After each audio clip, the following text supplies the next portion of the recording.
Ya, selamat pagi untuk Ayah, Bikuni, Seale, Upasaka dan Upasika sekalian. Semoga Anda semua dalam keadaan sehat, damai dan bahagia. Kembali lagi kita berada di kelas Pariyati Sasana, also known as kajian kitab suci, ya. Saya tidak akan bosan-bosan untuk mengingatkan kepada Anda bahwa kelahiran kita sebagai manusia kali ini adalah selama kita ini masih terus putu jana, maka Anda, kita semua mendapatkan kelahiran yang seperti ini kemungkinannya sangat sulit. Ya.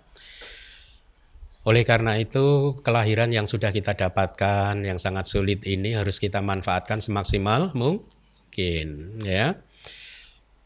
Waktu kehidupan di dalam satu kehidupan sangat pendek, sehingga kita harus benar-benar membuat skala prioritas mana yang penting dan mana yang tidak penting, ya. Salah satu skala prioritas yang terpenting adalah melakukan kebajikan-kebajikan. Ya, kebajikan ada 10 landasan kebajikan yang Anda harus tahu, dana, sila, bawana dan seterusnya ada 10 kan? Itu adalah prioritas utama yang harus kita kerjakan. Salah satu di antara 10 kebajikan tersebut adalah dhamma sawana, pendengaran dhamma, mendengarkan dhamma, ya. Jadi saat ini selama 2 jam ke depan nanti Anda akan melakukan kebajikan yang disebut apa? Dhamma sawana, pendengaran dhamma. Dan kebajikan ini secara pribadi saya selalu merasa ini adalah kebajikan yang akan memberikan buah yang besar, yang berbeda dengan kebajikan-kebajikan yang lain yang bisa memberikan buah yang kecil atau bahkan tidak berbuah sama sekali. Kebajikan mendengarkan dhamma di kelas Pariyati Sasana ini menjadi spesial, ya, karena Anda mendengarkan kitab suci. Selalu saja saya merasa tergetar kalau membayangkan banyak umat Buddha di Indonesia yang sudah menjadi umat Buddha. Karena saya membayangkan saya lahir bukan sebagai umat Buddha kan. Ajaran ini saya temukan dengan susah payah. Sementara di luar sana banyak orang yang sejak lahir sudah sebenarnya berkenalan dengan ajaran Buddha, tetapi sayangnya seumur hidup bahkan mendengar, mempelajari kitab suci saja tidak pernah. Tapi agamanya Buddha.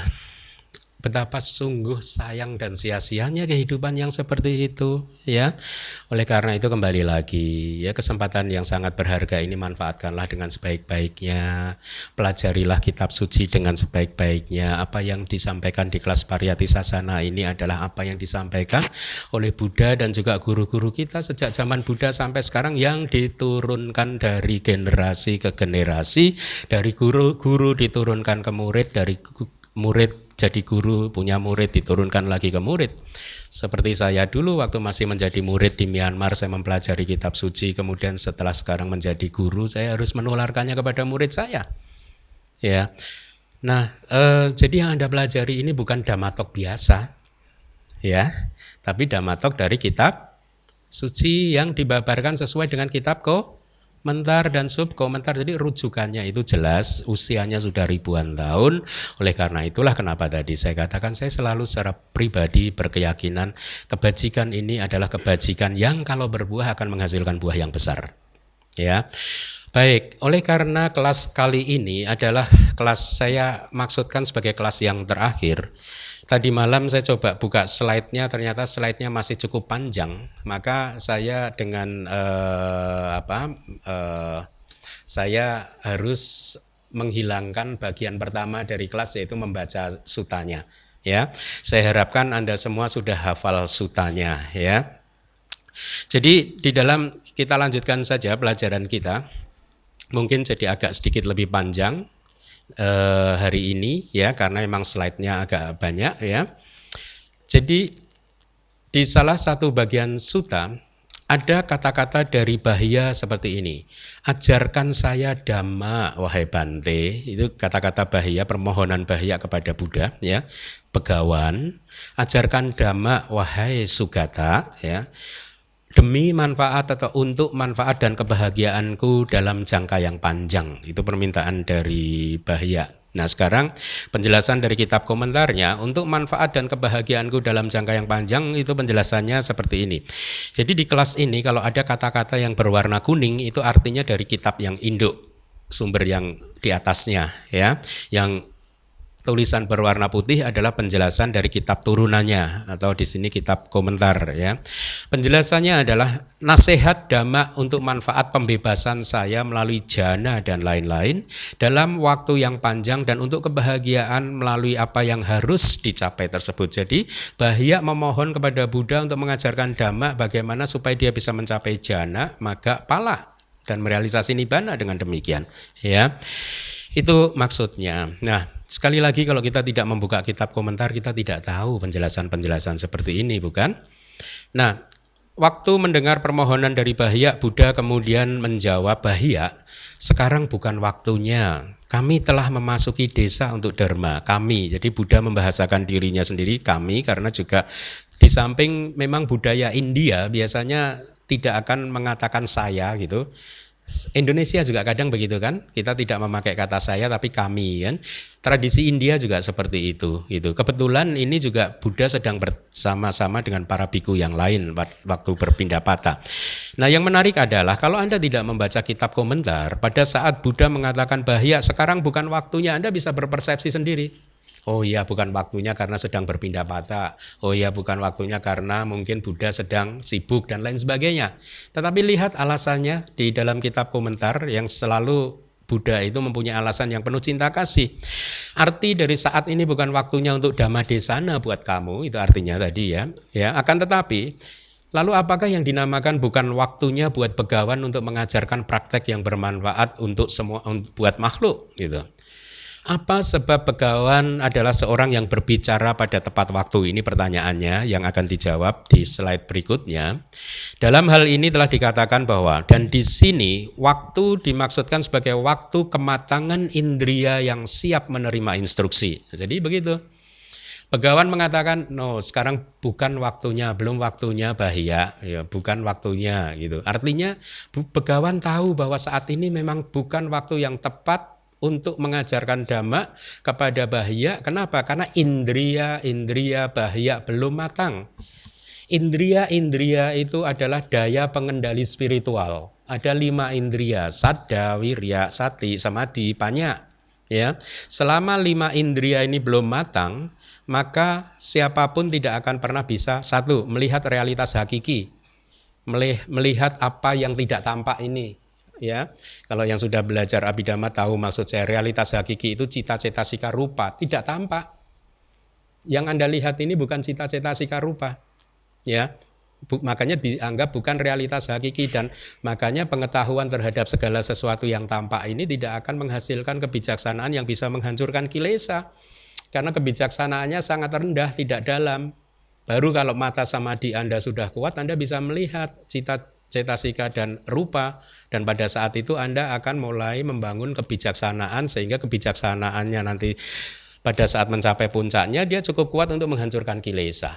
Nah, Buddha mengetahui bahwa pada saat itu Bahya belum mencapai kematangan indria sehingga kalau ini analisa saya, seandainya pun diajarkan dhamma pada waktu itu Bahya juga tidak akan bisa memahaminya, tidak akan bisa mencapai pencerahan juga, ya. Jadi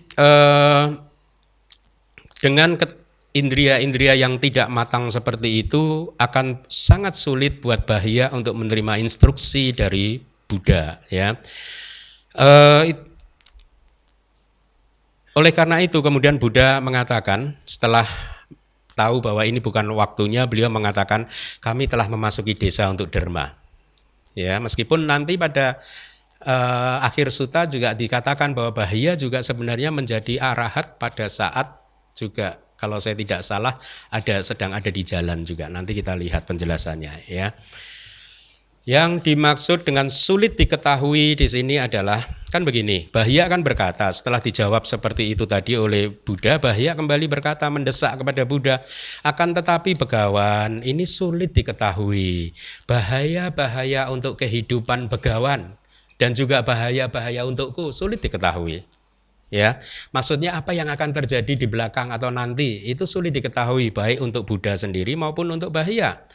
Ajarkan dhamma kepadaku wahai Bante, begawan, ajarkan dhamma wahai Sugata yang bisa untuk manfaat jangka panjang dan kebahagiaanku, ya. Jadi sulit diketahui di sini adalah sulit dikenali. Yang dimaksud dengan apa yang akan terjadi di masa depan buat Begawan dan juga Bahaya sendiri berkaitan dengan bahaya-bahaya untuk kehidupan, yaitu bahaya yang ditimbulkan dari perilaku diri sendiri atau bukan perilaku.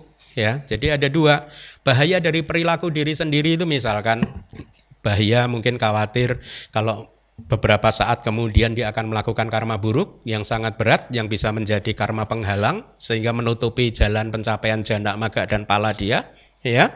Itu yang dimaksud dengan perilaku. Ya, dia melakukan karma buruk yang berat gitu. Yang bukan perilaku ya itu bisa saja dari ya misalkan kejadian-kejadian disaster itu, bencana alam misalkan, ya, atau bahkan kejadian-kejadian dari katakanlah buah karma dari kehidupan yang 1 miliar tahun yang lalu, meskipun itu juga perilaku ya, tetapi dari sesuatu yang muncul di jauh di belakang gitu. Itu yang dimaksud. Nanti Anda akan tahu bahwa bahaya ini akhirnya diseruduk kerbau kan, yaitu termasuk bahaya dari yang bukan perilaku. Ya toh. Jadi bahaya melihat sudah sangat mendesak sekali, ingin segera diajarkan oleh Buddha jalan untuk mencapai pembebasan gitu, karena menurut bahaya tidak ada yang tahu apa yang akan terjadi di dalam kehidupan mereka berdua setelah saat itu gitu. Telah dikatakan upaya harus dilakukan hari ini, siapa tahu kematian akan datang besok gitu ya. Sungguh tidak ada perjanjian dengan kematian, dengan Mahasena kematian. Ini sebenarnya harusnya kata-kata Buddha di Majjhima Nikaya ya.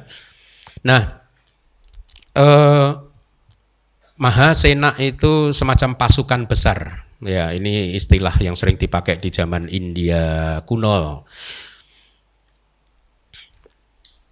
Jadi Bahaya tergugah hatinya dan merenung begini. Sahabat, di dalam sutta sebelumnya, di dalam kitab penjelasan sebelumnya, memiliki kehidupan sebagai putu jana sungguh memuakkan. Disebabkan, ini di sutta, disebabkan oleh itu saya mengira bukan arahat sama dengan arahat. Jadi dia mengira dirinya sendiri arahat kan, itu yang dia sudah mulai muak. Dan bahkan saya tidak mengetahui kemunculan seorang sama Sambuddha di dunia yang sedang mengajarkan Dhamma. Kehidupan ini sungguh sulit dipahami, kematian juga sungguh sulit dipahami. Jadi artinya adalah bahwa dikarenakan oleh kata-kata dewata yang menyadarkan dia sesuai dengan alasan yang tadi dia kemukakan, maka pada saat itu hatinya sebenarnya sudah tergugah. Dia ingin mencapai pembebasan sesegera mungkin. Nah, lalu apa alasan Begawan menolak untuk mengajar Dhamma kepada dia hingga 2 kali? Kita lihat. Demikian ini yang kita dengar mengenai apa yang ada di pikiran Begawan. Sejak dari waktu ini ada di pikiran Buddha ini. Sekali lagi, ini salah satu bukti. Kalau ada yang mengatakan bahwa kitab komentar bukan kata-kata Buddha, itu salah. Karena ini yang ada di slide itu yang Anda akan baca ini adalah kata-kata Buddha yang tidak ada di Sutta Pitaka tapi adanya di kitab komentar. Ya. Jadi Begawan berpikir begini, ini kata-kata Buddha, sejak dari waktu dia melihat aku, Bahaya melihat Buddha, sekujur tubuhnya telah terus-menerus dipenuhi dengan kegembiraan. Kekuatan kegembiraan yang sangat kuat, ya, ada pitik yang sangat kuat. Kemudian Buddha lagi merenung, berkata di dalam hati, walaupun mendengarkan Dhamma, dia tidak akan mampu untuk memahaminya. Maka biarlah dia diam sejenak, tenang dan seimbang.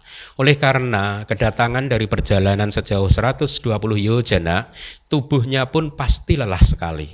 Maka biarlah dia menjadi tenang dulu. Nah, ini Buddha berkata di dalam hati, tidak ada di Sutta Pitaka, tapi adanya di kitab komentar. Nah, oleh pertimbangan itulah maka guru atau Buddha menolak hingga 2 kali. Selanjutnya dikatakan bahwa Begawan mengatakan demikian dengan maksud untuk kasih sayang serta rasa hormat ketika mendengarkan Dhamma. Ya, ini lihat rasa hormat ketika mendengarkan Dhamma. Maka Anda pun harus mengambil teladan ini, ya, bahwa tadi kalau tubuhnya masih kelelahan, mungkin Bahaya tidak akan mempunyai rasa hormat dalam mendengarkan Dhamma, ya. Kalau Anda pernah ke Myanmar, umat-umat Myanmar itu pada saat mendengarkan Dhamma Talk meskipun 2 jam, dia akan selalu beranjali. masing-masing beranjali dan memejamkan mata sambil mendengarkan kata-kata. Anda sudah beruntung loh di sini. Tidak saya haruskan untuk beranjali, malah ada yang berbicara satu. Jadi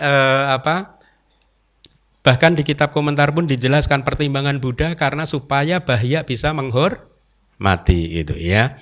Nah, beliau melalui Dhammadesananya dengan kemudian mengatakan oleh karena itu bahaya. Selanjutnya akan diajarkan oleh Buddha cara berlatih meditasinya. Kamu harus melatih demikian. Di dalam kaitannya dengan yang terlihat hanya akan ada yang terlihat. Dalam kaitannya dengan yang didengar hanya akan ada yang didengar. Dalam kaitannya dengan yang dikenali hanya akan ada yang dikenali. Dalam kaitannya dengan yang diketahui hanya akan ada yang diketahui. Penjelasan untuk oleh karena itu tadi kata-kata Buddha ya adalah sebagai berikut.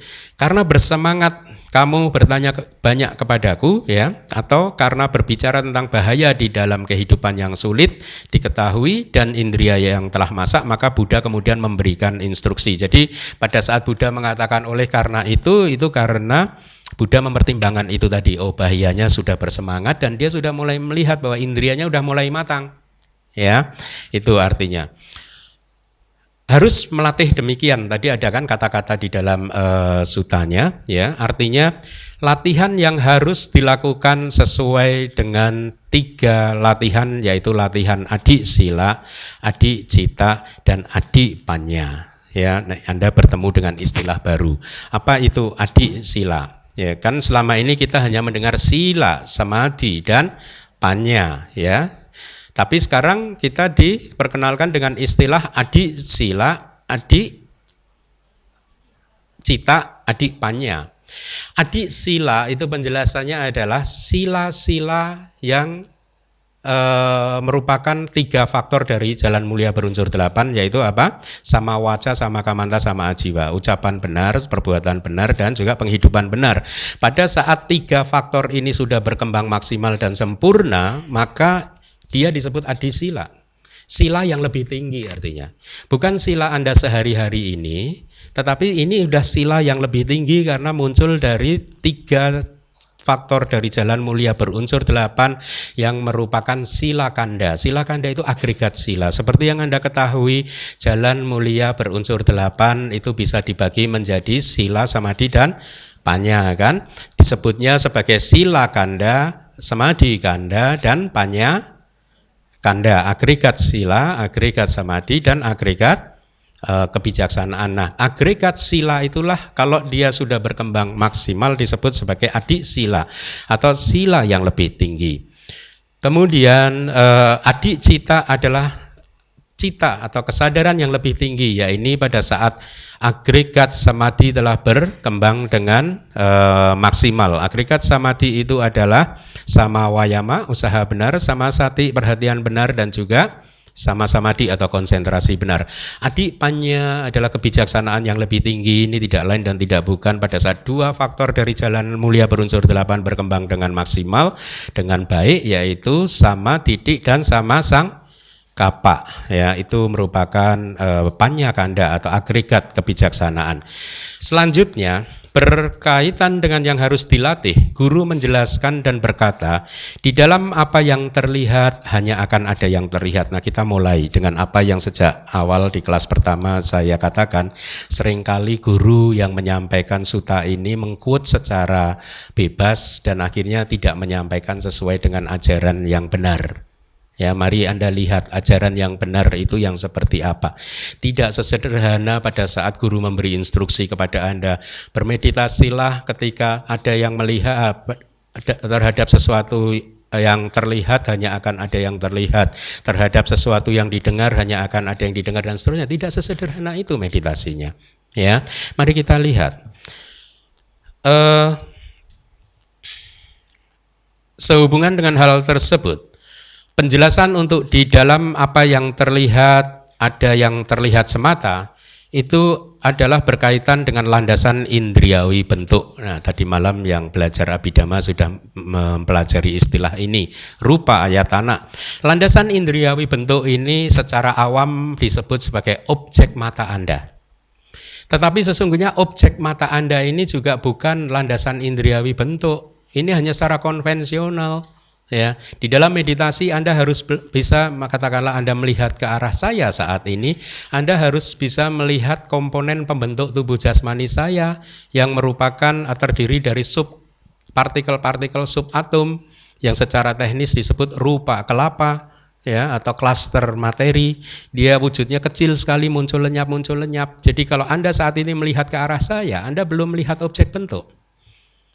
Anda belum berwipasana. Objek bentuk ini harus hancur dulu di dalam mata kebijaksanaan Anda. Itu yang baru dikatakan sebagai rupa ayatana, landasan indriawi bentuk yang, perhatikan ini, yang hanya terlihat oleh kesadaran mata. Ya, jadi untuk sementara Anda catat dulu bahwa hanya terlihat oleh kesadaran mata, bukan terlihat oleh yang lain-lain gitu. Jadi pada saat itu yang melihat hanya kesadaran mata, tidak dipengaruhi oleh kesadaran pikiran. Kalau Anda sekarang melihat ke arah saya dan tahu bahwa ini adalah Bhante Keminda, maka yang melihat itu bukan kesadaran mata Anda. Karena kalau kesadaran mata Anda melihat ke saya, Anda tidak tahu bahwa ini adalah Bhante Keminda. Paham? Itulah wipasana. Ya. Nah, dalam cara apapun, nanti akan saya jelaskan detailnya. Terhadap objek bentuk atau objek mata tadi, kesadaran mata melihat hanya bentuk semata, artinya hanya rupa kelapa semata, atau bukan rupa kelapa sebenarnya, bentuk, dia rupa. Jadi di dalam satu rupa kelapa, klaster materi itu minimal terdiri dari 8 individu materi. Objek bentuk itu hanya salah satu dari komponen pembentuk dari klaster, ya. Kesadaran mata hanya melihat bentuk semata, bukan karakteristik alamiah anicca, dukkha dan anatta. Lihat, kesadaran mata tidak bisa merealisasi anicca, dukkha dan anatta. Jadi artinya di dalam instruksi ini Buddha mengajarkan kepada Bahia untuk bisa merealisasi dua hal. Satu adalah merealisasi objek bentuk, yang kedua adalah dia harus tahu bahwa objek bentuk ini dilihat oleh kesadaran mata. Ya, sampai dia merealisasi bahwa kesadaran mata ini tidak melihat atau tidak merealisasi anicca, dukkha dan anatta. Itu instruksinya seperti itu. Jadi tidak sesederhana yang sering Anda dengar kan. Demikian pula sisanya, artinya pada saat mendengar hanya akan ada yang didengar dan seterusnya. Itu juga dipahami dengan cara yang sama. Artinya pada saat ada suara, maka suara ini harus ditangkap oleh kesadaran telinga saja. Itu instruksinya, ya. Pada saat kesadaran telinga menangkap telinga, kesadaran telinga tidak bisa mengetahui ini suara apa, nggak bisa. Dia juga tidak tahu anicca, dukkha dan anatta. Nah, ini harus direalisasi dulu oleh yogi, oleh Bahia, begitu. Itu instruksinya, ya. Kemudian hanya akan ada yang terlihat semata olehku melalui kesadaran yang muncul di pintu mata. Ini juga nanti akan saya sampaikan. Jadi objek yang terlihat hanya akan terlihat melalui kesadaran yang muncul di pintu mata, atau yang sudah belajar Abhidhamma harus bisa melihat objek bentuk tersebut melalui proses kognitif di pintu mata, ya. Demikianlah arti untuk yang harus dilatih, atau artinya adalah dalam hal yang terlihat adalah nama untuk pengetahuan tentang objek bentuk oleh yang direalisasi oleh kesadaran mata, ya. Makna semata itu adalah sebagai batasannya. Artinya apa? Sekarang Bahia sedang diajarkan untuk melihat proses kognitif di pintu mata dulu, itu batasannya, ya. Tidak di proses kognitif pintu telinga, pintu hidung, pintu panca indera yang lain, atau di proses kognitif pintu batin. Tidak. Jadi batasannya sekarang ada di proses kognitif pintu mata dulu. Harus mampu direalisasi. Ada seseorang yang mengatakan kepada saya, mereka meragukan bahwa teknik meditasi ini bisa diwujudkan. Bagaimana mungkin seorang yogi bisa melihat kecepatan kesadaran yang eksistensinya hanya 1/1 miliar detik, katakanlah. Saya tidak menjawab apa-apa, tetap karena saya juga tidak ingin membuat dia ini karena kebetulan beliau senior juga, ya. Tetapi saya hanya mengatakan bahwa ajaran ini eksis, ya. Pasti ada banyak yang bahkan di zaman modern ini mampu merealisasinya. Karena kalau tidak ada yang mampu merealisasinya, pasti ajaran ini tidak eksis. Ya toh, tidak ada yang mau mempelajarinya lagi. Kalau sekarang saya katakan di Myanmar banyak yang bisa melihat ini. Ya, kalau yang Anda mungkin pernah mengikuti retret dari Pak Auk Sehadoji, ya, atau murid-murid beliau, mereka bisa. Bante-bante guru-guru meditasi itu bisa mengajarkan kepada Anda cara melihat ini tadi, proses kognitif pintu mata.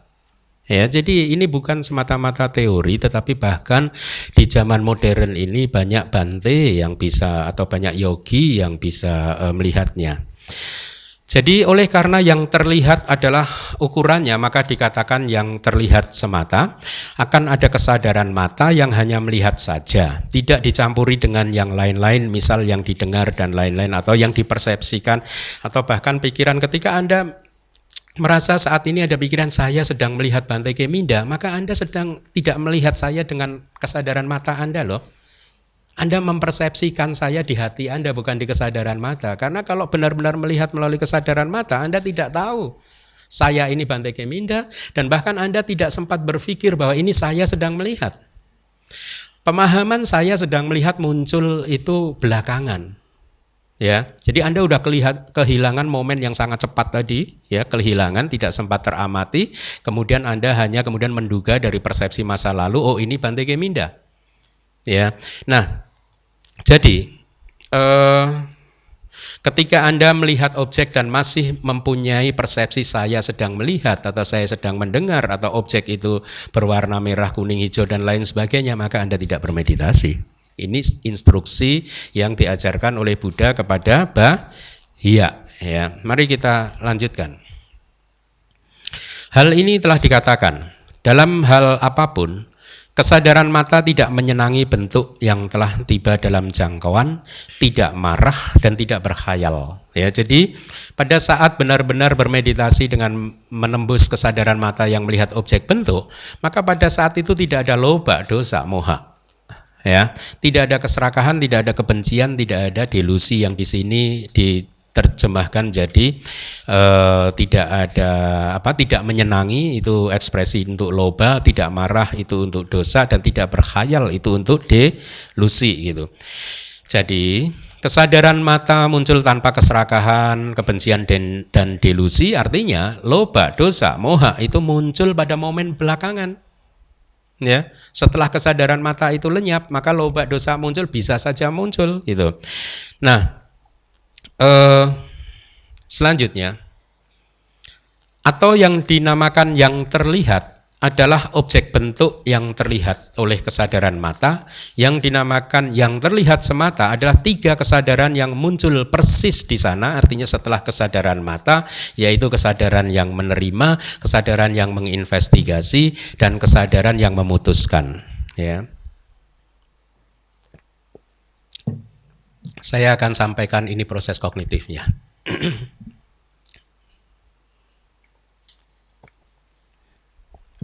Sebenarnya ini tidak ada di kitab komentarnya, tetapi saya sampaikan diagram ini untuk mempermudah Anda untuk memahami. Ya. Jadi ini adalah proses kognitif di pintu mata, artinya proses mengenali objek yang terjadi hanya di mata, tidak di hati. Pada saat Anda sudah tahu bahwa ini Bante Keminda, itu prosesnya nggak di mata tapi di hati, sudah di pikiran Anda. Ya, di persepsi masa lalu Anda gitu. Nah, di dalam proses kognitif pintu mata, lingkaran atau bulatan itu mewakili satu individu kesadaran atau satu individu cita. Ya, jadi Anda lihat itu prosesnya berlangsung seperti itu, satu persatu muncul dan lenyap. Yang pertama adalah BHL, yaitu bawangga lampau. Arus faktor kehidupan yang lampau, masa lampau muncul untuk satu kali kemudian lenyap. Setelah bulatan yang pertama lenyap, muncul bulatan yang kedua, yaitu bawangga yang bergetar. Muncul dan lenyap, kemudian bawangga yang penghentian. Ya, arus bawangga. Di sini hanya saya katakan arus bawangga 3 kesadaran saja. Dia muncul lenyap, muncul lenyap, muncul lenyap. Setelah 3 bawangga tadi muncul dan lenyap, akhirnya muncul panca dwara wajana cita, yaitu kesadaran aktif pertama yang mengarahkan arus kesadaran itu mulai aktif mengalir di pintu mata. Di indera mata kita gini di sini, ya. Pada saat itu dia belum melihat objek, ya, kesadaran belum melihat objek. Baru setelah itu sambung dengan kesadaran mata. Caku winyana, kesadaran mata inilah yang melihat objek yang tadi sudah kita bicarakan. Ya. Setelah kesadaran mata melihat objek lenyap, kemudian dilanjutkan dengan sampaticana atau kesadaran yang menerima. Setelah dia lenyap dilanjutkan oleh kesadaran yang menginvestigasi. Setelah itu wotapana itu adalah kesadaran yang memutuskan objeknya itu baik atau buruk. Nah, inilah tadi 3 kesadaran yang disampaikan di slide sebelumnya yang muncul dan lenyap sesudah kesadaran mata. Ya, jadi Anda lihat prosesnya seperti itu. Ya, artinya kalau mengikuti nasihat dari Buddha sesuai di Bahya Sutta, yogi harus bisa merealisasi ini. Ya, dia harus bisa melihat ini semua. Apa mungkin Bante? Banyak yang bisa merealisasinya. Ya, jadi tidak sesederhana terhadap atau di dalam apa yang dilihat hanya akan ada yang dilihat, enggak seperti itu. Dia harus benar-benar merealisasi satu persatu seperti yang tadi diajarkan di kitab komentar. Pertama melihat kesadaran mata, kemudian kesadaran yang menerima, kesadaran yang menginvestigasi, kesadaran yang memutuskan. Supaya dia tahu karakteristik dari kesadaran. Oh, damai ya kesadaran-kesadaran itu ya. Karena pada saat berada di momen kesadaran tersebut tidak ada persepsi saya melihat. Tidak ada juga persepsi yang saya lihat siapa. Yang ada hanyalah proses ketika objek yang berupa partikel yang kecil berbenturan dengan indera mata. Dan benturannya itu bisa terlihat juga. Pada saat terjadi benturan ini kesadarannya muncul untuk menangkap itu tadi. Ya. Nah, pada saat itulah si yogi atau dalam hal ini Bahya mulai mengembangkan penembusan atau realisasi bahwa ada fenomena-fenomena yang muncul melalui proses kognitif pintu mata. Saya tidak akan menjelaskan secara detail, tapi ini tujuan saya karena banyak yang tidak belajar Abhidhamma kan. Tujuan saya hanya untuk mempermudah Anda untuk membayangkan bahwa bulatan-bulatan ini adalah rangkaian kesadaran, individu kesadaran. Satu bulatan adalah mewakili satu kesadaran yang dia muncul, lenyap, muncul, lenyap, muncul, lenyap. Di dalam kitab komentar dijelaskan kesadaran di dalam satu jentikan jari itu 1 miliar kesadaran muncul dan lenyap. 1 miliar 100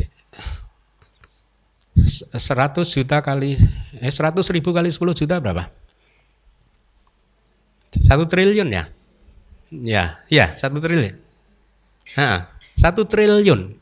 Jadi kecepatannya itu bahkan 1/1 triliun detik. Cepat sekali ya.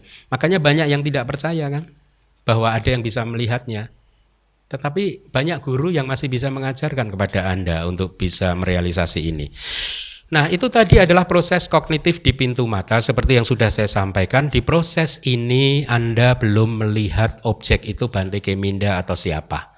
Tidak ada. Yang ada hanya proses yang murni melihat ke arah objek bentuk tadi. Ya, murni sekali. Tidak ada keserakahan, kemarahan dan juga delusi dan lain-lain, ya. Nah, tetapi biasanya proses itu dilanjutkan begini. Setelah proses kognitif pintu mata itu tadi muncul satu proses, kemudian dia lenyap. Tidak berhenti di sana. Proses akan diikuti oleh proses kognitif di pintu batin. Proses kognitif pintu batin yang mengikuti inilah yang nanti di dalam prosesnya yang terakhir akhirnya seseorang bisa mengenali yang dilihat itu siapa, ya. Seseorang bisa mempunyai persepsi saya sedang melihat. Tapi itu semua terjadi di proses kognitif pintu batin. Proses yang berbeda dengan proses kognitif di pintu mata yang tadi sudah saya sampaikan. Nah, di dalam proses kognitif pintu batin ini rata-rata ada 7 kali proses yang berbeda. Yang satu proses berlangsung lenyap, diikuti proses yang kedua berlangsung lenyap, diikuti proses yang ketiga berlangsung lenyap sampai proses yang ke-7. Jadi kira-kira secara kasarnya begini. Setelah kesadaran mata, proses kognitif di pintu mata tadi melihat objek bentuk yang berupa partikel-partikel yang kecil tadi, ya. Banyak sekali, kalau satu tubuh berarti banyak partikel. Banyak subatomik, partikel subatom, ya. Dilihat satu persatu, kemudian kan lenyap, muncullah kemudian proses kognitif di pintu batin yang mengambil atita gahana, mengambil objek yang lampau. Jadi objek partikel tadi kan sudah lampau, ya. Diambil oleh proses kognitif di pintu batin yang munculnya di hati kita, di jantung kita ini, ya. Partikel yang lampau tadi partikel yang lampau tadi diambil di sini, dikumpulkan ya. Kemudian akhirnya satu proses berlangsung, lenyap, muncul proses kognitif pintu batin yang kedua yang dia mengambil warna dari objek tersebut. Jadi setelah partikel itu tadi yang berbentuk saya katakanlah itu diolah, kemudian warnanya mulai diambil oleh proses kognitif pintu batin ya. Hati Anda, hati kita, pikiran kita mulai mengenali warna. Oh, warnanya jubahnya gelap ya. Hitam katakanlah, ini bukan hitam sih sebenarnya. Kehitam-hitaman begitu ya. Jadi sudah mulai kelihatan warna. Satu proses lenyap, kemudian muncul proses yang ketiga, yaitu yang mengambil wujud dari proses ini. Warnanya kan udah kelihatan. Anda ini sekarang melihat ke arah saya, sebenarnya yang Anda lihat adalah gradasi warna loh. Paham maksud saya? Ya, gradasi warna dari atas ke bawah. Tapi Anda secara konvensional mengatakan ini kepala, ini telinga, padahal yang terjadi itu hanya partikel kecil dengan gradasi warna saja. Kayak piksel-piksel gitu. Ya. Nah, setelah warnanya diambil, proses kognitif yang ketiga mengambil bentuk secara keseluruhan gitu. Ya. Kemudian setelah itu satu proses muncul dan lenyap, proses yang keempat muncul, dia mulai tahu. Oh, itu biku. Nah, itu proses kognitif yang keempat. Biku gitu. Tapi namanya belum tahu nih. Ini wujud kayak gini nih, biku nih. Satu proses muncul dan kemudian lenyap. Setelah itu proses yang kelima, nama gahika. Proses yang mengambil nama. Biku siapa ya? Oh, biku Geminda. Ya, itu yang kelima atau keenam. Kelima ya. Kemudian baru mengolah nama artinya. Ada pengolahan nama. Kalau di dalam Abhidhamma dijelaskan sih, misalkan Geminda, maka pertama mengetahui huruf KHE, kemudian MIN, DA diolah-olah. Baru setelah proses mengambil nama tadi selesai, nama Salakana. Nama Salakana baru di sini dia tahu, oh ini Bante Geminda. Ya.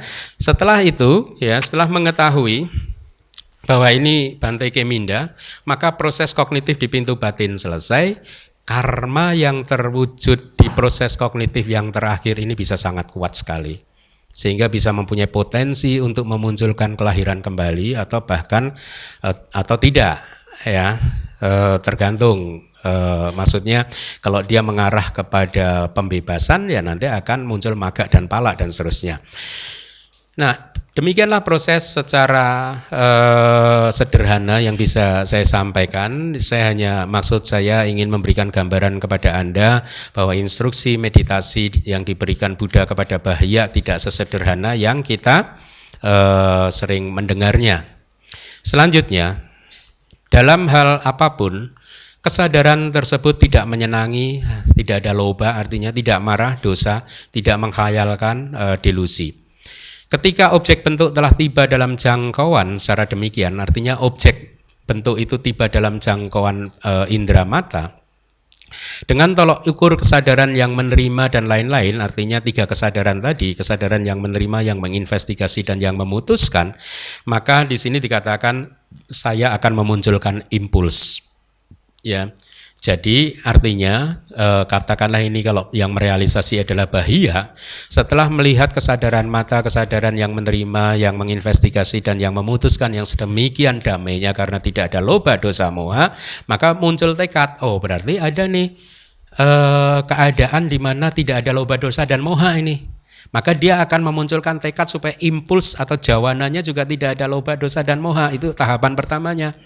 Jadi dia merealisasi sendiri, bukan dari pemberitahuan kitab sucinya, bukan dari pemberitahuan dari gurunya, tapi dia melihat sendiri ada keadaan yang seperti itu, yang terbebas dari loba, dosa, dan moha gitu. Nah, selanjutnya, saya tidak akan melampaui tolok ukur tersebut dan tidak akan memberikan kesempatan untuk kemunculan kotoran batin dan lain-lain. Demikianlah arti yang harus dipahami. Jadi dia mulai merealisasi ada keadaan yang seperti itu dan dia ingin kesadaran yang berikutnya juga seperti itu ya.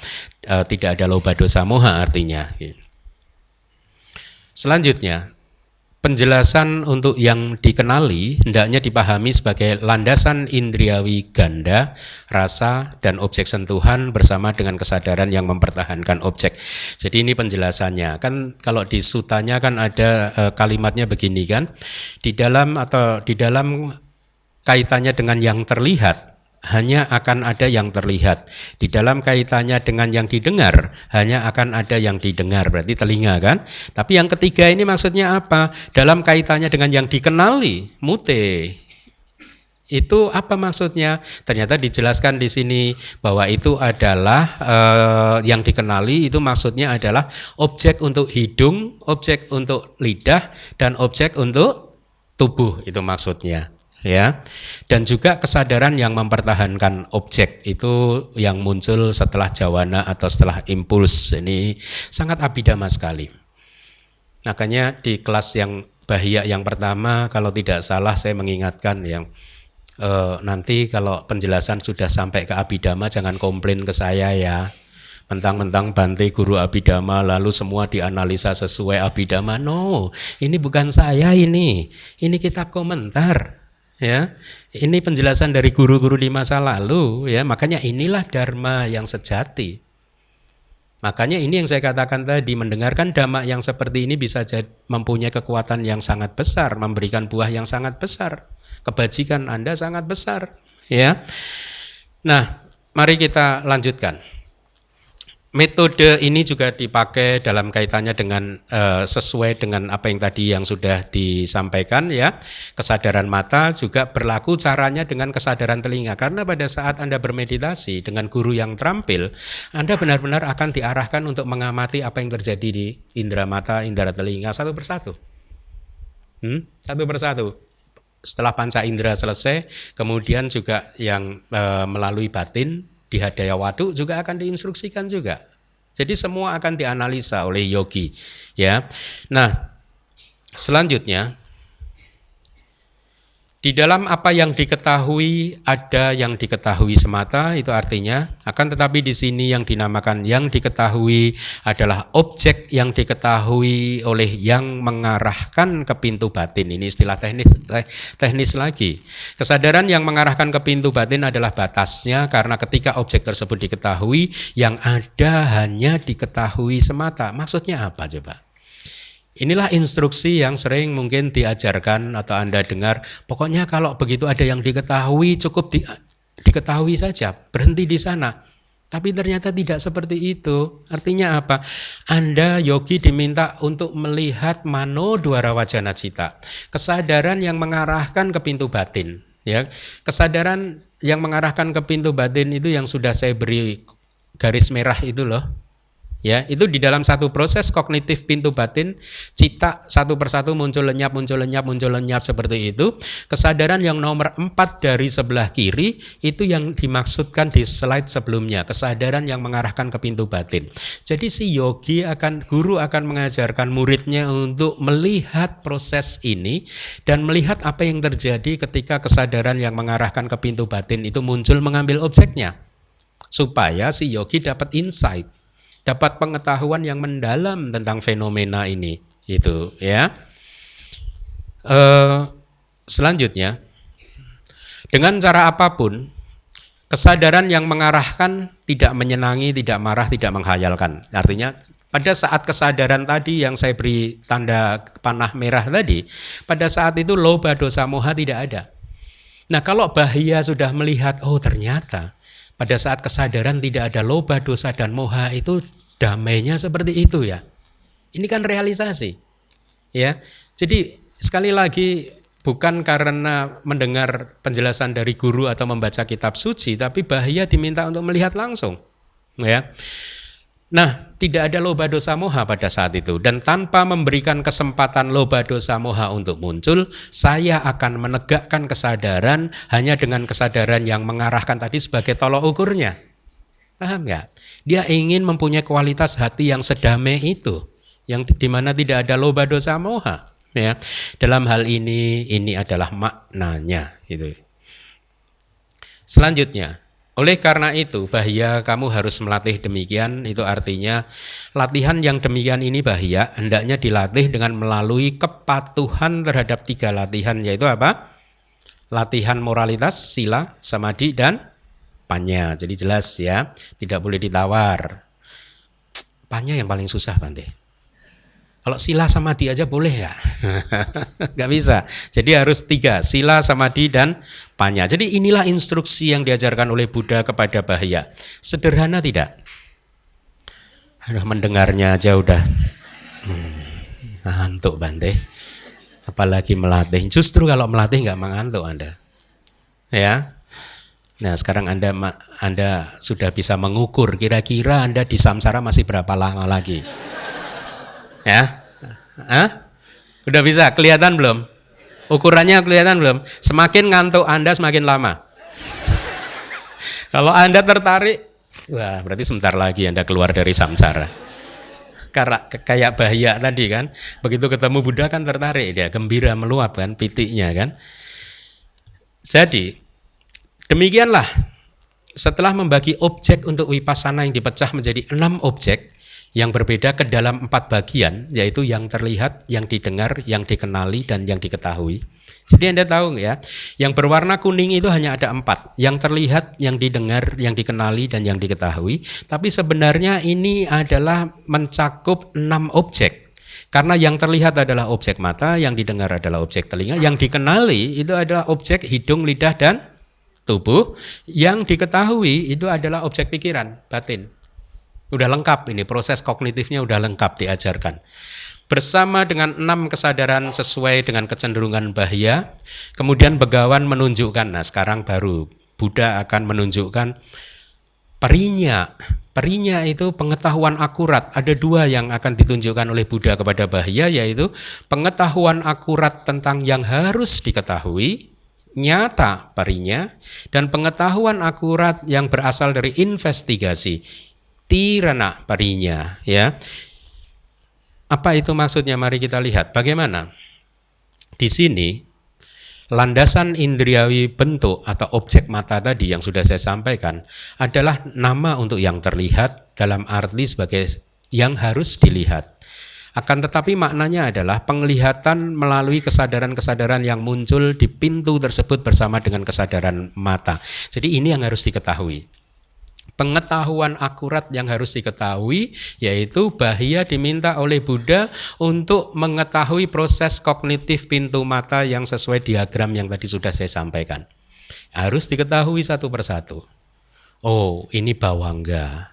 Oh, ini kesadaran yang mengarahkan ke pintu panca indera dan seterusnya sampai jatuh ke bawangga lagi. Bagi Anda yang tidak mengetahui bawangga itu adalah faktor kehidupan, itu adalah arus kesadaran yang menjaga satu kehidupan supaya tidak putus. Ya, pada saat tidak ada objek aktif dari panca indera dan objek pikiran yang dikenali atau diketahui, ya, maka arus kesadaran siapapun akan jatuh ke bawangga. Nah, bawangga ini, faktor kehidupan ini, dia tidak mengambil objek yang sama dengan kesadaran kita. Kesadaran kita saat ini selalu mengambil objek yang baru kan setiap saat kan. Saat ini Anda mendengar, nanti setelah mendengar suara saya, berikutnya Anda mendengar suara orang lain lagi. Berubah terus kan. Nah, kesadaran bawangga ini tidak mengambil objek yang baru. Objeknya selalu dari kehidupan yang dulu. Itulah mengapa banyak sekali yogi pada saat bermeditasi tiba-tiba semuanya berhenti seolah-olah dan dia pikir itu nibbana, padahal itu bawangga. Karena samadhi dan kebijaksanaan dia belum cukup kuat sehingga dia tidak tahu. Kayaknya seperti dulu ada yang bertanya tentang bawangga itu. Dia tidak tahu bahwa ini adalah bawangga. Ya. Sedemikian lembutnya karena dia mengambil objek dari kehidupan lampau. Itu yang disebut bawangga. Nah, kembali lagi ke slide. Jadi bahaya diminta oleh Buddha untuk memahami secara akurat apa yang harus diketahui, yaitu proses yang terjadi di pintu mata berkaitan dengan apa yang terlihat. Kalau berkaitan dengan apa yang didengar, nanti bahaya akan diinstruksikan untuk memahami proses kognitif di pintu telinga dan juga demikian di pintu-pintu yang lainnya. Walaupun demikian, keduanya mengalir sesuai dengan kondisinya. Mereka hanyalah dhamma semata. Di sini tidak ada siapapun yang menjadi pelaku atau memintanya untuk melakukan hal tersebut. Proses yang ada di diagram tadi, yang bulatan muncul lenyap itu tadi, dia muncul dan lenyap sesuai dengan hukumnya sendiri. Ya, seperti yang mungkin sudah Anda kenal, di alam semesta ini berlaku 5 hukum, kama niyama, cita niyama. Nah, ini cita niyama. Hukum yang tetap yang mengatur muncul dan lenyapnya cita. Jadi proses cita yang muncul atau kesadaran yang muncul lenyap itu tadi, itu muncul dan lenyap dengan sendirinya. Bukan Anda yang mengatur, makanya anatta. Tidak ada yang memilikinya juga. Tidak ada yang mengatur, tidak ada yang memilikinya. Ya, tidak ada yang mengendalikannya, makanya anatta. Nah, pada saat bahaya sudah bisa melihat proses kognitif yang seperti itu tadi, yang muncul tanpa kendali itu tadi, maka sudah semestinya kebijaksanaan bahaya akan menguat. Dia akan mulai melihat anatta. Tidak ada diri, tidak ada roh, ya. Nah, mari kita lanjutkan lagi. Dikarenakan dhamma-dhamma tersebut adalah anicca. Nah, ini pemahaman atau definisi tentang anicca. Dalam arti tidak ada setelah ada. Jadi Anda sekarang diajarkan tentang definisi anicca. Kenapa disebut anicca? Karena segala sesuatu itu tidak ada setelah tadinya ada. Setelah ada jadi tidak ada. Setelah tidak ada lagi. Muncul lenyap. Ya. Tetapi pemahamannya begini. Anicca yang benar adalah pada saat dhamma itu muncul dengan kecepatan yang sangat cepat sekali, dia akan lenyap. Begitu dia lenyap, tidak akan pernah muncul kembali. Ini Anda harus pahami. Jadi artinya sebenarnya menurut Abhidhamma kita ini boleh dikatakan sepersekian triliun detik tadi kita lahir dan mati. Pada saat Anda mendengarkan ceramah ini dari jam 9 lebih tadi, Anda sudah lahir mati. Enggak dikremasi. Ya, karena usia kita ini sangat singkat sekali. Jadi saya ulangin lagi, segala sesuatu muncul dan kemudian lenyap dan tidak akan pernah kembali lagi. Makanya setiap detik adalah fenomena yang baru. Ya. Kita ini setiap detik adalah fenomena yang baru, ya. Definisi duka atau penderitaan artinya di sini adalah penganiayaan oleh muncul dan lenyap. Selama ini kan mungkin ada dari Anda yang memahami duka itu adalah keadaan yang tidak menyenangkan Anda, ya, atau keadaan yang susah menyusahkan Anda, kesedihan Anda definisikan sebagai duka, kan? Tapi sesungguhnya tidak seperti itu. Segala sesuatu di samsara ini duka. Kenapa? Karena definisi duka adalah seperti yang di layar. Segala sesuatu yang di samsara ini disebut duka karena dianiaya oleh muncul dan lenyapnya fenomena. Pikiran Anda muncul dan lenyap, makanya pikiran Anda duka. Perasaan bahagia Anda muncul dan lenyap, makanya perasaan bahagia Anda duka. Kebahagiaan Anda pun juga duka karena dia ditekan oleh muncul dan lenyap. Itu definisinya. Dan disebut anatta karena tidak ada kendali. Anda tidak bisa mengendalikannya. Pada saat Anda katakanlah bisa melihat proses kognitif pintu mata, Anda akan tahu bahwa cita itu muncul lenyap dengan sendirinya. Demikian pula dengan proses kognitif di pintu-pintu yang lain, muncul dan lenyap dengan sendirinya tanpa ada yang mengendalikan. Selanjutnya, sekarang untuk memperlihatkan pengetahuan akurat tentang pelepasan yang harus diinvestigasi tadi melalui jalan bersama dengan yang di atas untuk yang telah dikukuhkan dalam pengetahuan akurat tentang yang diketahui dan investigasi. Oh, berarti tadi berbicara tentang dua tiranya, dua parinya, yaitu pengetahuan akurat tentang yang harus diketahui dan yang harus diinvestigasi. Kita sudah selesaikan itu. Sekarang Buddha akan menunjukkan jalan pelepasannya untuk mencapai pencerahan, yaitu menuju ke kemunculan kesadaran jalan atau magga, ya. Guru berkata yang dimulai dengan bahia ketika untukmu. Jadi di sutta kan ada kalimat seperti ini. Bahia, kamu harus melatih demikian dengan sungguh-sungguh. Bahia, ketika untukmu Di dalam apa yang terlihat hanya ada yang terlihat. Jadi kalau kamu sudah bisa berada dalam tahapan itu, bahwa di dalam apa yang terlihat hanya ada yang terlihat semata, di dalam apa yang didengar hanya akan ada yang didengar semata, di dalam apa yang dikenali hanya akan ada yang dikenali semata, di dalam apa yang diketahui hanya akan ada yang diketahui semata, ya. Oleh sebab itu Buddha kemudian berkata, kamu bahaya bukan karena itu. Nah, itu di sutanya hanya begitu. Apa itu maksudnya bukan karena itu? Bahaya kamu bukan karena itu. Terus Buddha kan di suta melanjutkan lagi. Ketika kamu bahaya bukan karena itu, maka kamu bahaya tidak di sana. Udah sutanya gitu aja. Lalu gimana kalau nggak baca komentarnya? Ketika kamu bahaya tidak di sana, maka kamu bahaya tidak di sini. Apaan lagi itu? Ya, ketika kamu tidak di sini juga tidak di sana, bahaya. Kamu tidak di antara kedua-duanya juga. Lah, apa lagi itu? Hanya inilah akhir dari duka. Padahal ini penting sekali. Ya, sutanya hanya bicara seperti itu, bahaya.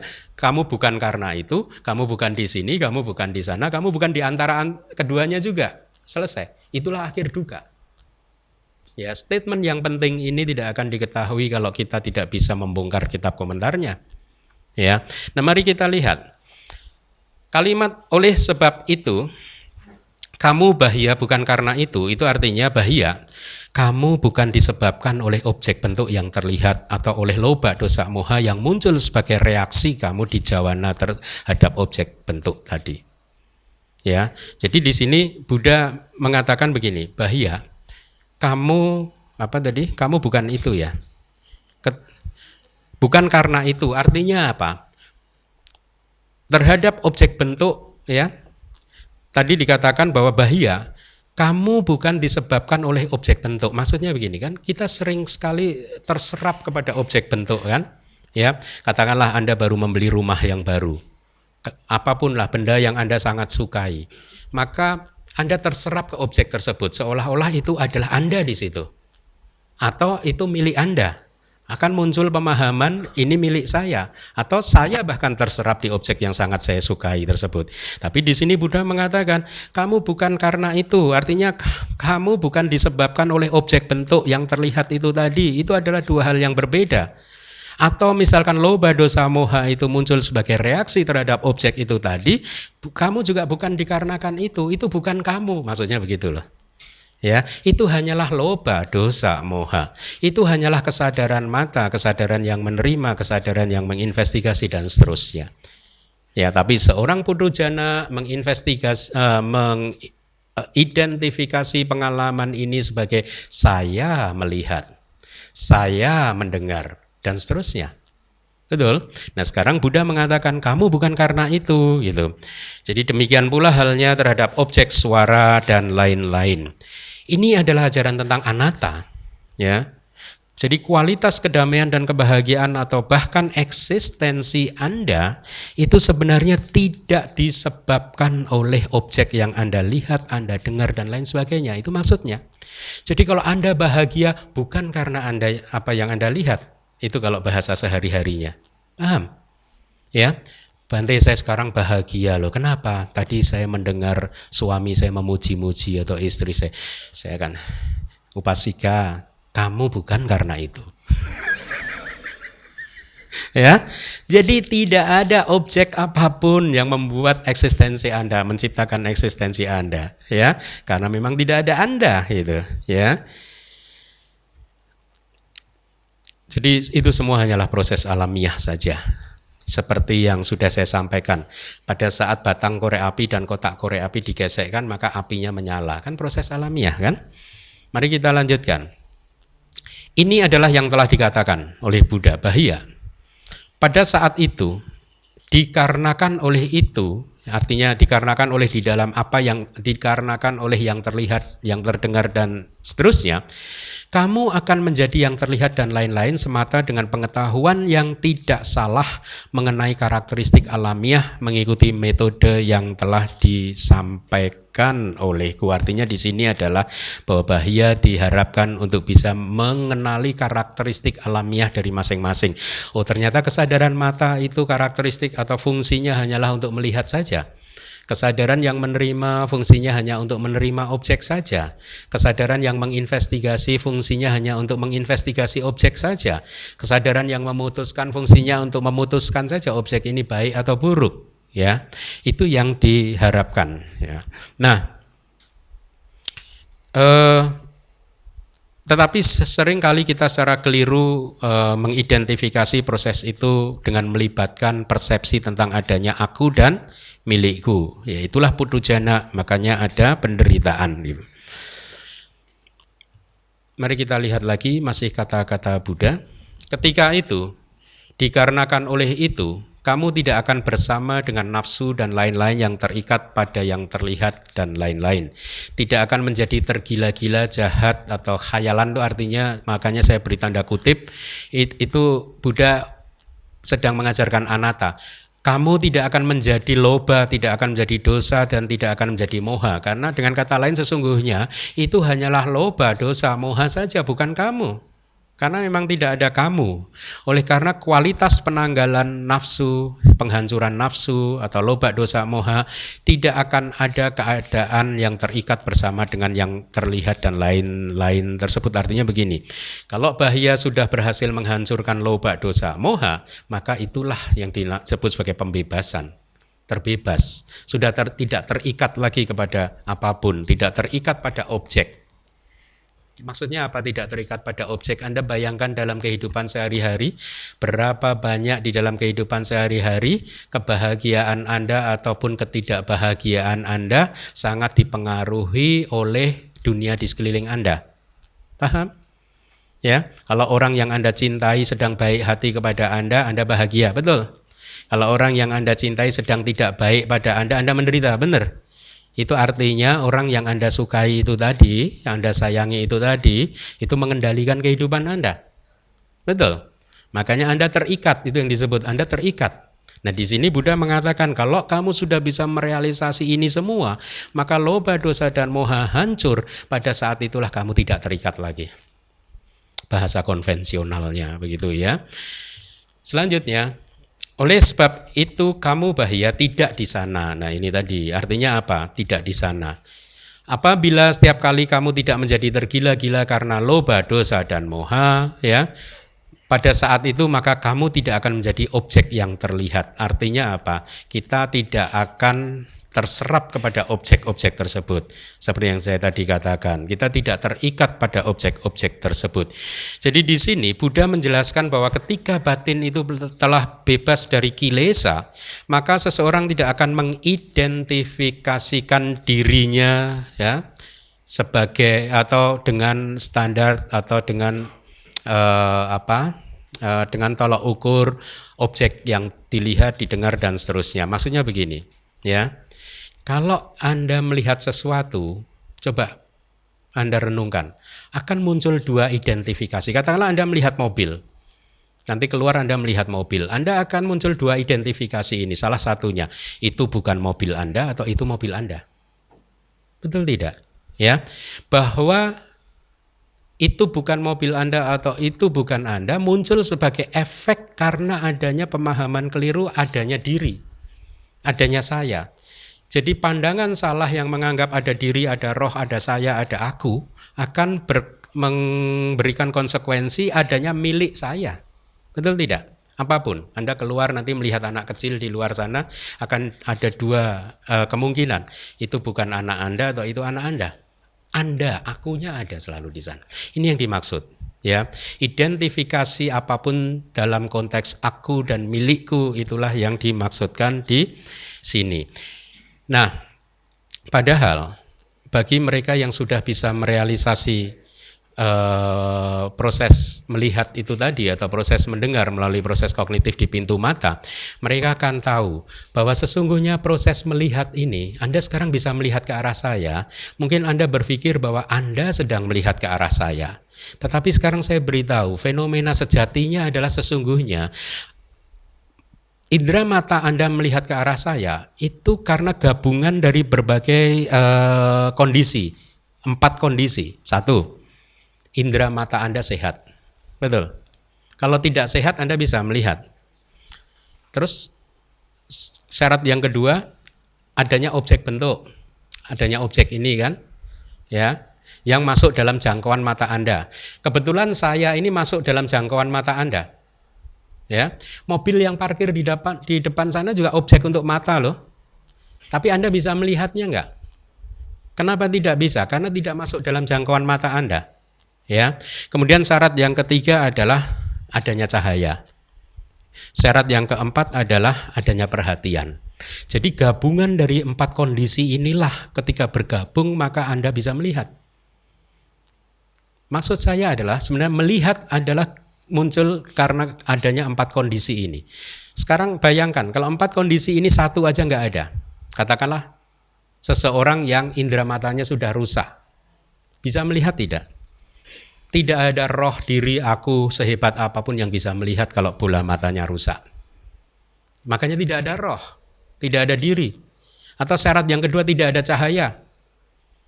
Kalau tidak ada cahaya, ada nggak orang yang bisa melihat meskipun bola matanya sehat?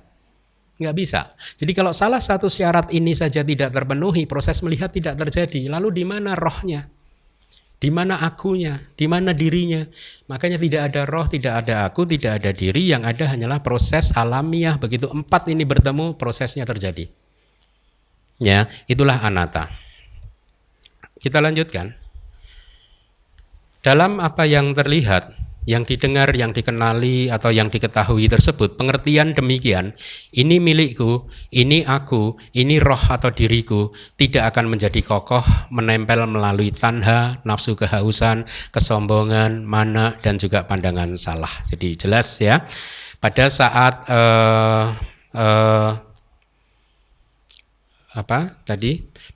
dalam apa yang terlihat, yang didengar, yang dikenali, atau yang diketahui tersebut, pengertian ini milikku tidak akan kokoh melalui kehausan. Artinya, ini milikku, ini aku, ini diriku, itu kokoh karena adanya kilesa yang disebut tanha, mana, dan titik. Anda melihat mobil, oh ini mobil saya, itulah tanha, itulah asal mula penderitaan. Ya, ini aku, itulah kesombongan. Ya. Kemudian ini rohku, itulah pandangan salah. Jadi pemahaman ini milikku, ini aku, ini rohku muncul karena adanya tanha, mana, titik, nafsu kehausan atau nafsu keinginan, kesombongan, dan juga pandangan salah. Nah, selanjutnya, oleh sebab itu kamu bahaya, kamu tidak di sini, tidak juga di sana, tidak di antara keduanya. Penjelasannya adalah bahia.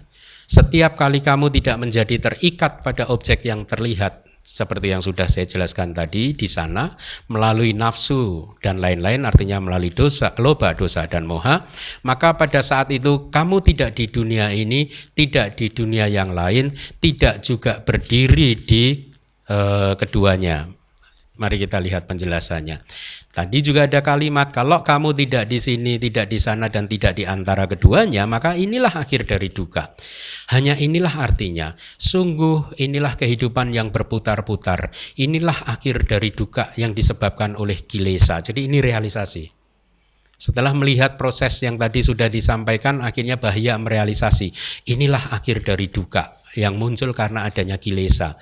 Karena kalau kilesa tidak ada, maka tidak ada lagi duka. Ya, dalam konteks secara konvensional, tapi dalam konteks tertekan oleh muncul dan lenyap selama masih ada kehidupan, maka Buddha pun masih mengalami duka. Ya, Selanjutnya, siapapun mereka yang mengambil kalimat di antara keduanya dan mengharapkannya sebagai nama dari kelahiran antara, itu adalah kesalahan mereka. Jadi ini adalah penolakan dari guru Atthakatha atau guru kitab komentar terhadap pendapat-pendapat, bahkan di kalangan Buddhis ada yang menganggap, bahkan saya pun sendiri juga masih sering beberapa kali ditanya oleh umat, Bante, apakah benar sih setelah seseorang meninggal dunia dia masuk di alam antara sebelum menunggu kelahiran yang berikutnya? Ya, maka di sini kitab komentar guru Atthakatha mengatakan tidak ada alam antara. Seseorang yang meninggal selama dia bukan arahat, sedetik kemudian diikuti kelahiran kembali. Kematian dan kelahiran kembali tidak ada jaraknya. Paham? Cara membayangkannya seperti ini. Hari ini adalah hari Minggu. Anda bayangkan, hari Minggu dan hari Senin tidak ada jaraknya. Ada tidak? Nanti malam pukul 23 lebih 59 menit, lebih 59 detik hari apa? 1 detik kemudian hari apa? Ada jaraknya tidak hari Minggu dan hari Senin? Tidak ada kan? Begitu hari Minggu lenyap, hari Senin muncul. Betul. Begitu seseorang meninggal dunia, langsung lahir lagi. Ya, sama dengan lampu dan kegelapan. Terang dan gelap tidak ada jedanya. Begitu lampunya menyala, gelapnya hilang. Begitu lampunya tidak menyala, gelapnya muncul. Ya, begitu terang ada, gelap hilang. Kalau terang tidak ada, gelap ada. Tidak ada jarak yang ada di antara terang dan gelap. Tidak ada alam di antara Minggu dan Senin. Begitulah kelahiran kembali. Seseorang meninggal langsung dia akan terlahir kembali. Jadi di sini guru Atthakatha menolak adanya alam antara atau kelahiran antara. Oleh karena adanya kelahiran antara dengan tegas ditolak di dalam Abhidhamma. Selanjutnya yang dimaksud dengan di antara di sutta adalah penjelasan alternatif di antara keduanya. Oleh karena itu di sini ini adalah artinya. Tidak di sini, tidak di sana, dan juga tidak keduanya akan dijelaskan begini. Yang dimaksud di antara adalah kata-kata penjelasan mengenai pemikiran tentang keadaan antara. Oleh karena itu artinya demikian. Tidak di sini, tidak juga di sana. Selanjutnya tidak ada tempat yang lain di antara keduanya. Jadi enggak ada. Nanti akan dijelaskan. Nah, saya akan sampaikan sekarang kenapa ada bahkan guru-guru Buddhis yang mempercayai ada alam antara. Salah satu penyebabnya adalah misinterpretasi terhadap apa yang tercantum di dalam kitab suci kita tentang istilah yang ada di layar, antara parinibbāyi. Seseorang yang mencapai nibbana di interval, ya. Jadi karena kalimat inilah, karena maksud dari antara parinibbāyi adalah seseorang yang mencapai nibbana di interval, maka bahkan beberapa sangga pun keliru menginterpretasikan dan menganggap ada alam antara, ya. Pasti ada antara bawa, kelahiran kembali di alam antara, ya. Nah, istilah antara parinibbāyi itu muncul sebenarnya lengkapnya adalah antara parinibbāyi sambhawesi, bahasa Palinya. Sambhawesi itu adalah seseorang yang sedang mencari antara parinibbāyi. Seseorang yang sedang mencari nibbana di interval sambil menunggu untuk mencapai nibbana lagi. Dia masuk ke alam interval menunggu untuk mencapai ke nibbana. Dia keliru menerjemahkan itu, ya. Karena sesungguhnya, ya, ini penjelasan yang di slide. Seseorang yang parinibbana karena padamnya kilesa tanpa sisa melalui pencapaian pembebasan yang tertinggi di interval tanpa melampaui pertengahan usia dimanapun di antara bumi dan seterusnya. Jadi istilah antara parinibbāyi ini sesungguhnya itu merujuk kepada anagami yang sudah lahir di Sudawasa di salah satu alam dan dia mencapai nibbana setengah sebelum menyelesaikan kehidupannya, dia sudah mencapai nibbana. Itu istilah ini, ya. Tapi beberapa guru salah menginterpretasikan, akhirnya menyimpulkan ada alam antara, ya. Jadi sekali lagi Theravada menolak adanya alam antara karena kematian dan kelahiran tidak ada jaraknya seperti hari Minggu dan Senin yang sudah saya sampaikan tadi. Selanjutnya sedikit lagi, sebagai alternatif yang dimaksud di sini adalah eksistensi di alam lingkup indriawi, ya, yaitu di alam lingkup indriawi itu 11 alam kelahiran, yaitu 4 alam apaya, yang kelima alam manusia, dan 6 alam surga.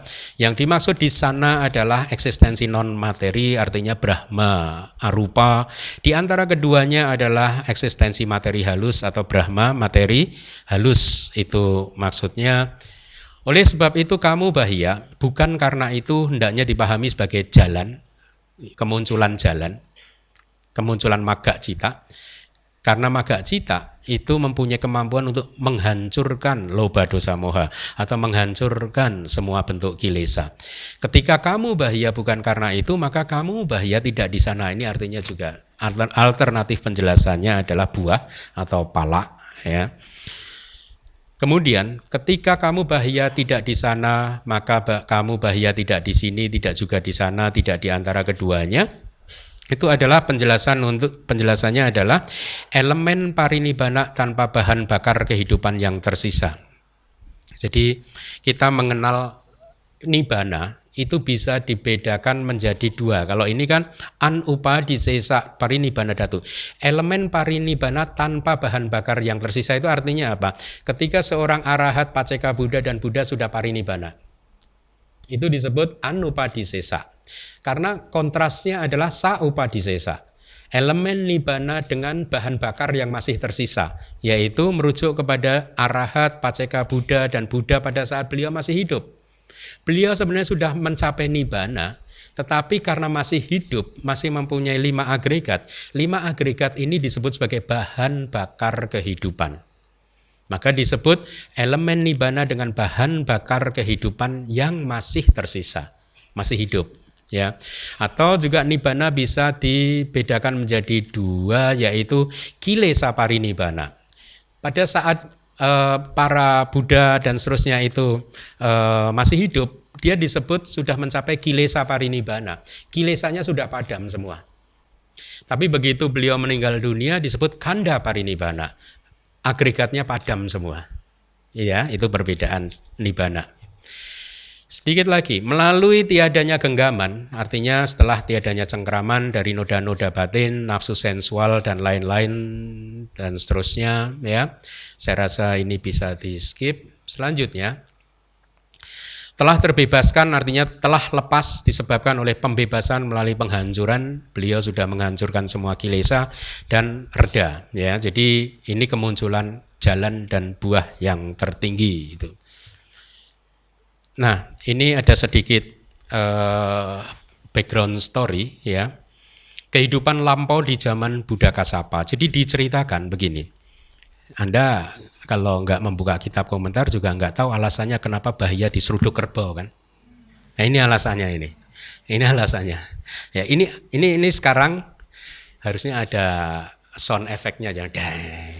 Nah, karena bahaya sudah jadi arahat nih. Ya, harusnya tadi waktu bahaya jadi arahat langsung gitu ya.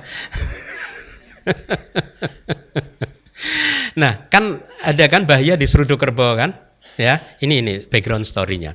Jadi kejadiannya terjadi di kehidupan salah satu kehidupan lampau bahaya di zaman Buddha Kassapa.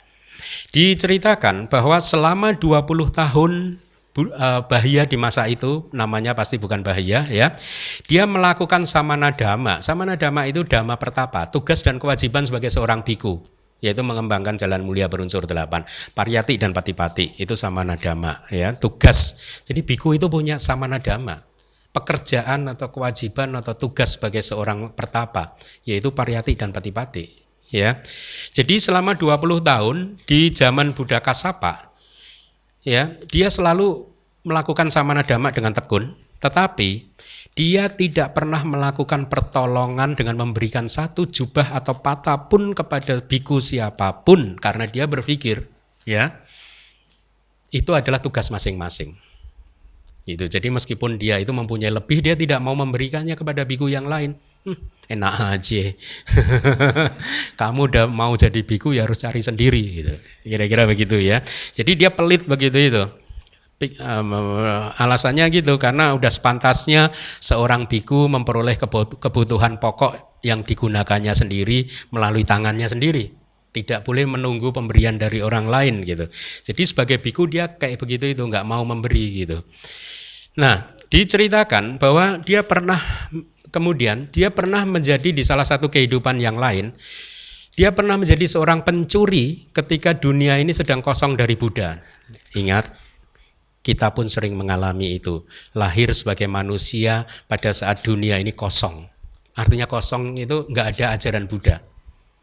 Itu Buddha sunye loke. Dunia ini kosong dari ajaran Buddha. Ajaran Buddha udah hilang. Itu kelahiran yang merugikan. Ya, kenapa? Karena udah lahir jadi manusia itu sulit. Udah sulit seperti itu, nggak ada ajaran Buddha. Rugi nggak? Sama. Anda udah lahir sekarang jadi manusia, ada pelajaran kitab suci, nggak mau belajar juga. Nah itu sama, rugi, ya. Nah begini, jadi dia jadi pencuri nih. Setelah mempersiapkan busur panah, dia melakukan pencurian ketika pada saat itu dia melihat seorang paceka Buddha. Kemudian dia memanahnya dengan sebatang anak panah karena didorong oleh keserakahan terhadap patak ciwara dari paceka Buddha untuk diambilnya.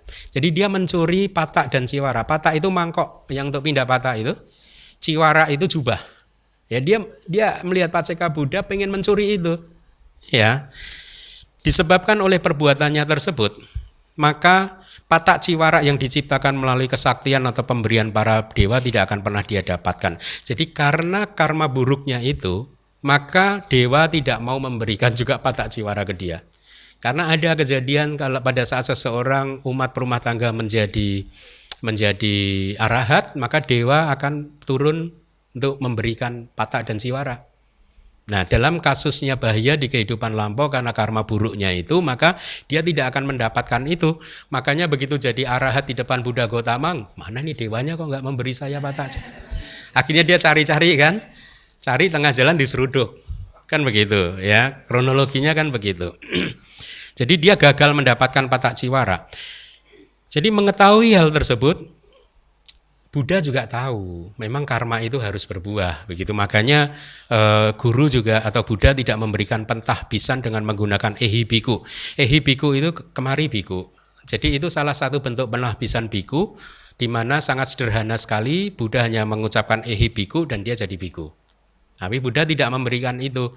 Beliau malah meminta, kamu udah punya patak dan ciwara belum? Oh belum, saya akan cari. Kan kira-kira gitu kan sutanya kan, ya.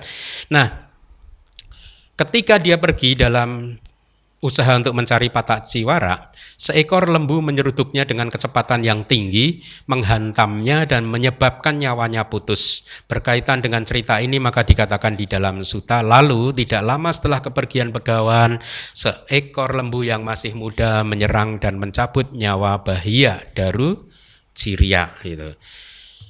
Siapa lembu tersebut? Lembu tersebut adalah satu yakini, makhluk halus wanita yang berwujud seperti seekor lembu yang masih muda, ya. Jadi dia ini benci dan dendam dengan apa yang terlihat, ya, Bahya, karena pembunuhan yang telah diterimanya di kehidupan lampau si yakini ini tadi. Jadi dia dendam, maka diseruduknya balik dengan tanduk untuk mengambil nyawa Bahya. Setelah pergi untuk derma dan menyelesaikan makannya, guru yang sedang keluar dari kota bersama dengan banyak biku melihat jasad Bahya di tumpukan sampah dan memerintahkan para biku untuk membangun sebuah pagoda, kan ya. Para biku kemudian melakukan apa yang diperintahkan gitu.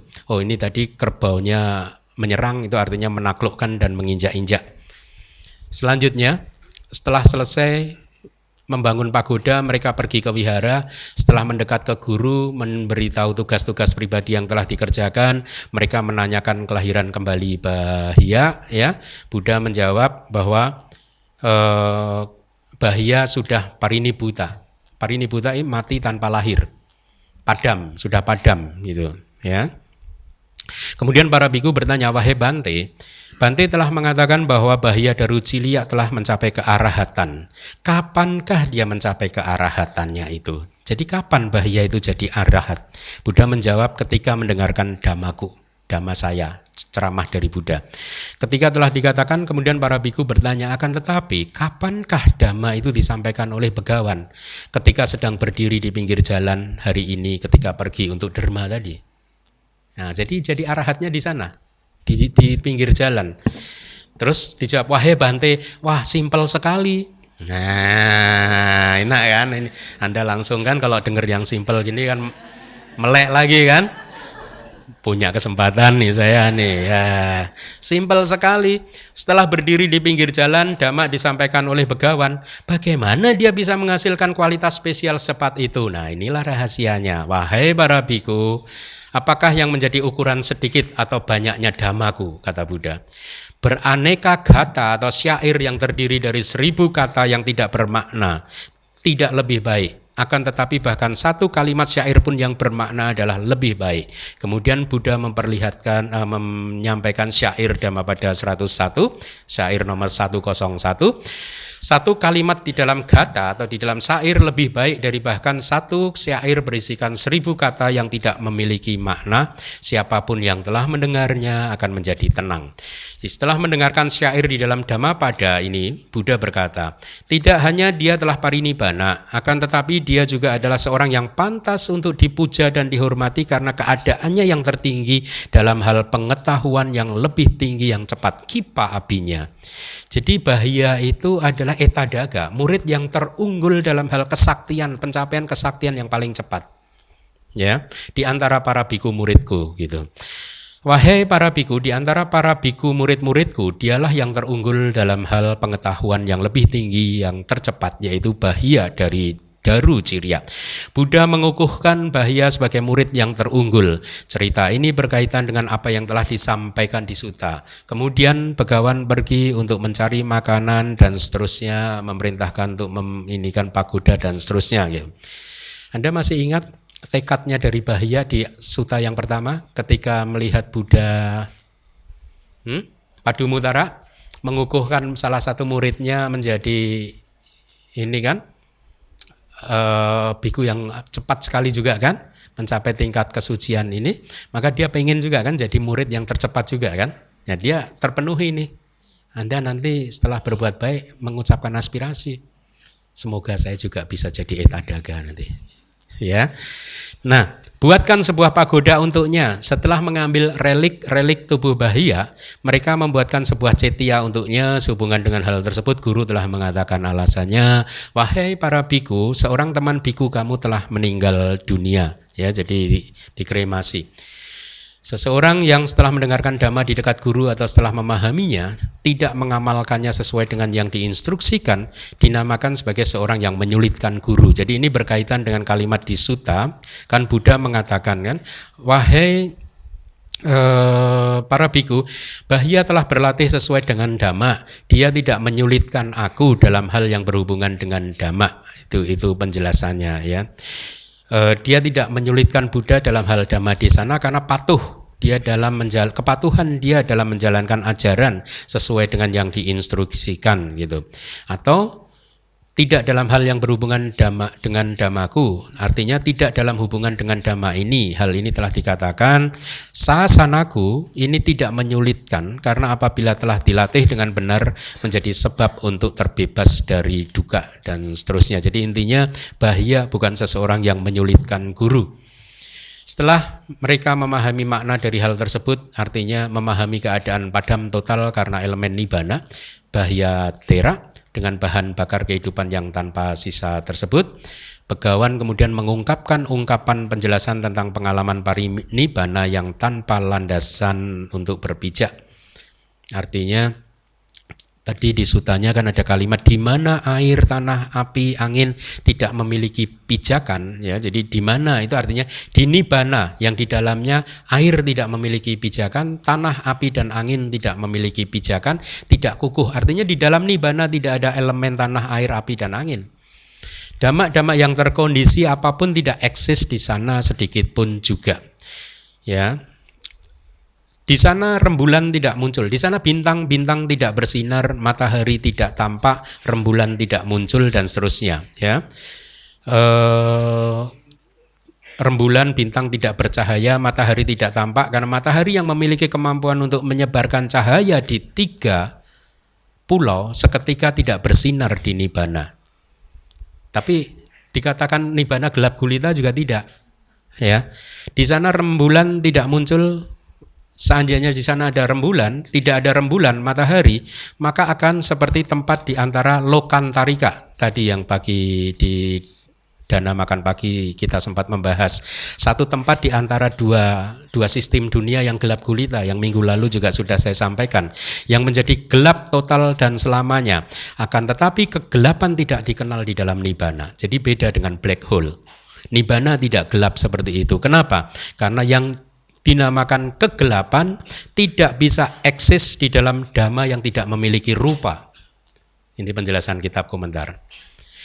Di dalam Nibbana tidak ada cahaya, tetapi juga tidak ada kegelapan. Karena kegelapan hanya eksis di dalam tempat wilayah yang ada materi.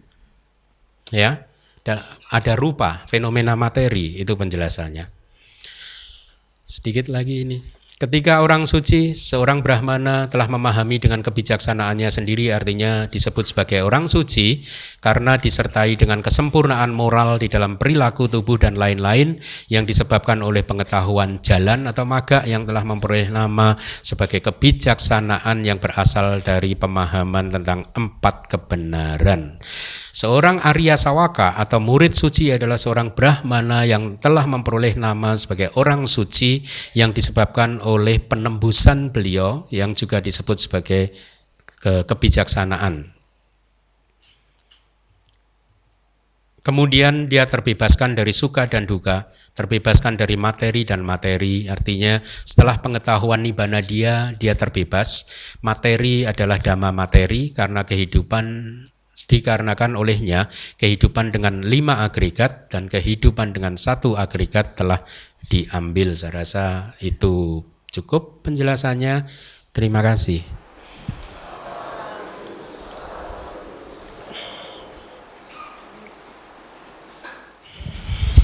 Sukihotu Bante. Tadi duka dijelaskan sebagai penganiayaan muncul lenyap. Apakah ini maksudnya duka itu disebabkan oleh anicca dan anatta juga? Mohon penjelasannya. Terima kasih. Ya, pertanyaan yang bagus. Pada saat Buddha mengatakan bahwa segala sesuatu yang terkondisi, berarti di alam semesta, di dalam samsara ini semuanya terkondisi, conditioned, itu adalah duka. Pertama kita harus pahami bahwa Buddha tidak menolak adanya suka juga di dalam kehidupan ini, ya. Tetapi menurut fenomena dari sudut pandang fenomena hakiki, karena suka ini pun juga sesuatu yang muncul dan lenyap, maka suka pun juga duka. Ya, jadi ada 2 level pemahaman. Makanya kalau di dalam mungkin sutta yang berikutnya minggu depan saya akan kalau saya sedang bertimbang apakah menyampaikan Dhammacakkappavattana Sutta atau Cattarisaka Sutta, itu dua-duanya sutanya sangat bagus, sedang saya pertimbangkan. Di dalam Dhammacakkappavattana Sutta 3 duka harus dibedakan. Ya. Duka level yang paling rendah adalah duka ordinary, yang kita pahami sebagai rasa sakit, kalau kebentur benda yang keras, sakit hati dan lain sebagainya, rasa sakit fisik tubuh jasmani, itu duka ordinary, gitu. Kemudian yang kedua adalah viparinama duka, artinya duka disebut duka karena dia senantiasa berubah, itu ya. Kemudian yang ketiga sangkara duka, jadi segala sesuatu yang terkondisi itu duka, artinya saya ulangi lagi, walaupun Buddha mengatakan bahwa di dalam segala sesuatu yang terkondisi itu adalah duka, satu, Buddha tidak menolak adanya suka. Tetapi dalam konteks bahwa suka adalah sesuatu yang muncul dan lenyap, maka suka itu adalah duka. Jadi definisi tadi disebut duka karena dia mengalami penganiayaan oleh muncul dan lenyap, itu hanyalah satu dikatakan penganiayaan itu karena dia kayak dibombardir, kita ini kayak dibombardir oleh muncul dan lenyap, muncul dan lenyap, muncul dan lenyap. Nah, kalau kita memahaminya melalui alur logika anicca, dukkha dan anatta, di dalam Anatta Lakkhana Sutta yang ada di YouTube yang sudah saya sampaikan juga, ya, Buddha memakai logika begini. Tamkim manyata bikawe rupang nicawa anicawati. Apa pendapat kamu wahai para biku? Rupa itu kekal atau tidak kekal? Dijawab oleh para biku apa? Anicang bante, wahai bante tidak kekal. Kemudian Buddha mengatakan lagi, dilanjutkan pertanyaan kedua, yat mana nicang dukang watang sukang wati. Bahwa segala sesuatu yang anicca itu duka atau suka. Dijawab oleh bikunya. Nah sekarang suka itu muncul lenyap nggak? Berarti suka itu duka atau suka? Katanya suka. Kok duka? Ya, jadi begitu.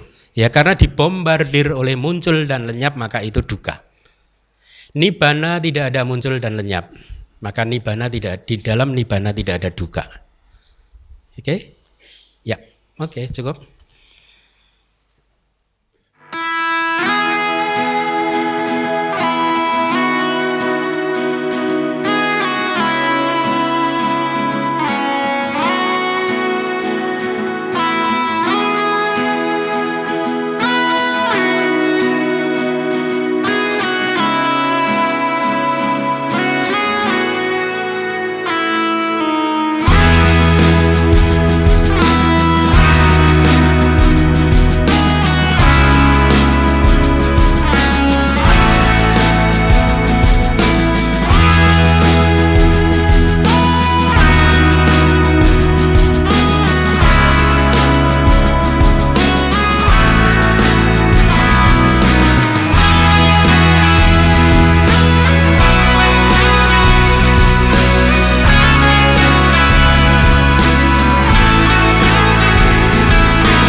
Terus? Semoga panjang umur, sehat selalu.